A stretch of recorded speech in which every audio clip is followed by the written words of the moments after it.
શું છે? વધો સી.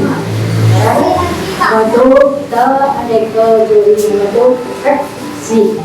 બરાબર, વધો ટટસી જંગલમાં રહેતો અને 4 સેવક હતા. હવે સેવકમાં એક હતો કાગડો.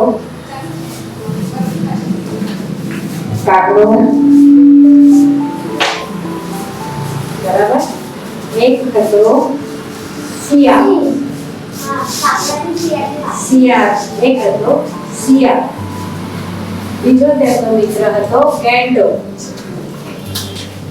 અને ત્રીજો તેમનો મિત્ર કાગડો. આમ 3 તેમના સેવક હતા અને ત્રણેય મિત્રો હતા અને બોલાવ્યો. આ ત્રણેય સેવકો પહોંચ્યા અને એને આમંત્રણ આપ્યું. એટલે સિંહને પાસે લઈને આવ્યા. સિંહ જેવા સિંહ પાસે પહોંચ્યા એટલે સિંહે કહ્યું, ભાઈ તું કેવી રીતે આવ્યો, કેમ છે? આપણે કોઈને પ્રશ્ન પૂછીએ, કોઈ અજાણ આપણા ઘરમાં આવી જાય તો આપણે પૂછીએ કે ના કે ભાઈ તું કેવી રીતે આવ્યો અહીંયા આપણા ઘર? અભયદા કે તારે કશું દેખાય, તને ડર નહીં લાગે, રાઈટ? એટલે અહીંયા આગળ ફરતો આવી જાય છે અને ખાઈ પીએ છે અને મજા કરે છે મોટભાઈ જંગલમાં. હવે એક વારની વાત છે કે સિંહભાઈ એ જંગલી હાથી જોયો અને એની સાથે એને યુદ્ધ ચાલુ. હવે શિયાળ વિચાર કરે છે કે આપણે બહુ થાક્યા, બહુ દોડ્યા, જઈને સિંહ પાસે રડીને પકડીને કહ્યું કે અમારી પાસે નથી આવી રીતે ખાવા મળતું, અમે શું કરીએ? તમારા જેવું તો નથી જ મળતું.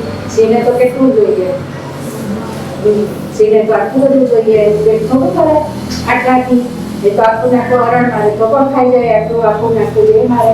અને એ તો કુદરતી છે, બરાબર છે, કુદરતી છે કે એકને મારીને બીજો ખાઈને જીવવાનો જ છે. આપણા સંસારમાં એવું જ છે બધું. એટલે કાગડાભાઈ પાસે શિયાળભાઈ ગયા, ગેંડાભાઈ પાસે ગયા, એટલે સમુદ્ર કીધું નહીં. ત્રણેય સમજી ગયા કે આપણે શું કરવાનું.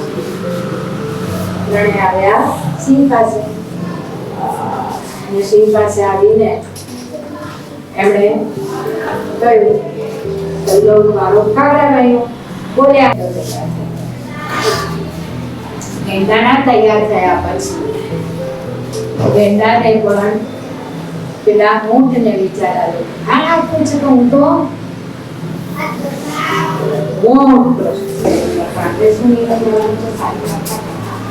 પોઝિટિવ હકારાત્મક આપણે વિચાર તમે શું કહી દેશો?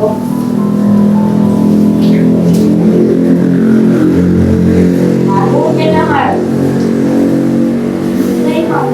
હા, એટલે શું વિચારવાનું? હું નહીં માર, આપણે નથી માર, આપણે ગમે તેમ રીતે ખાવાનું શોધી કાઢશું, કંઈ પણ કરશું, પણ ઊંટને આપણે બધા મિત્રો છીએ, બધા એકબીજાના હાથ પકડી આપણે બધા શું છીએ? મિત્રો છીએ અને સારી વાત વિચાર. બરાબર છે?